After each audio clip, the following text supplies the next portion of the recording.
again, the rabbis tell us that in the temple, there was a drain installed at the base of the altar, so that when the priest poured the blood into around the base of the altar, it would flow out down through the drain and out the side of the Temple Mount.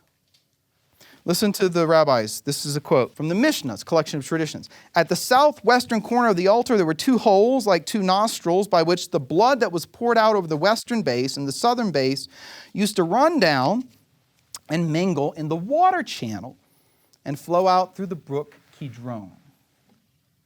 So if you're going up to Jerusalem on Passover, say around 3 o'clock in the afternoon, at the time of the sacrifices, 3 to 5 is when they would do them, and you see the spring Kidron, what are you going to see? A spring of blood and water flowing out of the side of the Temple Mount. So when John sees Jesus on the cross and the soldier pierces his side, what does he see flowing out of the side of Christ? Blood and water. And the lights go on. Because remember, the beginning of John's gospel, what did Jesus say? Destroy this temple, and in 3 days I'll raise up another. And they said, well, it took 46 years to build this place. Will you raise it in 3 days? And John tells us they did not understand he was speaking of the temple of his body.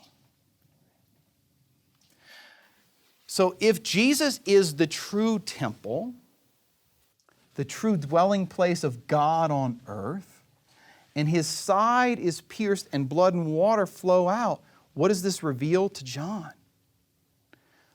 That he is the true sacrifice, right?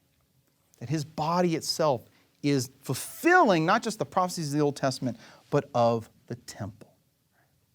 Now, what's so powerful about that for me is that if Jesus' body is the temple, and the blood and water used to flow from the altar, then what is the altar of this new temple?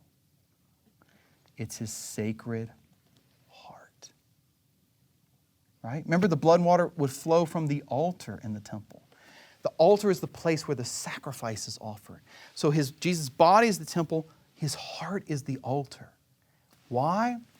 Because it's not just how much Jesus suffered that atones for our sins. It's how much he loved